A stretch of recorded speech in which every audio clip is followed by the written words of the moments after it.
Klimat kontrolni qanaqa to'g'ri ishlatishlikni bugun o'rganamiz. Videoni boshlashdan oldin like va podpiskani bosib qo'ying, hozir men sizga o'rgatib qo'yaman.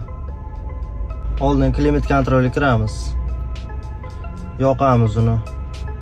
Yoqqaningizdan keyin mana bitta gradusni ko'rsatib turibdi mana. Bu yerda patoglari balandroq, pastroq. Oyoqqa haydash, yuzga, oyoq va yuzga, oyoq va labovoyga. Men misol oyoq o'ziga qo'yib qo'yaman. Oyoq bilan labovoyga qo'ysangiz, konditsioner ham qo'shilib ishlaydi. Bu ba'zan foydaga ishlaydi, ba'zan zararga ishlaydi. Agar nam havo bo'ladigan bo'lsa, oynalar parlanishdan saqlab turadi. Nam havo bo'lmaydigan bo'lsa, bu zararimizga ishlaydi, yoqilg'ini chiqib qo'yishi mumkin.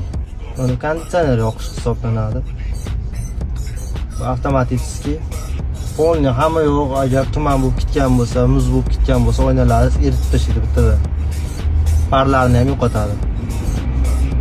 Uni o'chirib qo'yamiz. Bu bizga kerak emas. Mana shuni yoqib qo'ysak, faqat ichkaridan mana shu yoniq tursa, faqat ichkaridagi havoni o'zini aylantirib beradi xolos, salonchadagina. Buni o'chirib qo'yganimiz yaxshi, chunki havo nam bo'lganda tashqaridan havoni olib kiradi. Oynaklaringiz parlanishiga qanchadir foiz qarshilik qiladi, parlamay turadi. Shunisi foyda. Graduslarni doim to'g'rilab olinglar. Men uchun misol idealniy gradus 28 gradus, shuning uchun qo'yib qo'yganman. Agar eng yuqorisi qo'yib qo'yadigan bo'lsangiz, qizitib tashlaydi. 28 miyaga ham uncha og'riq bermaydi, normalniy gradus hisoblanadi.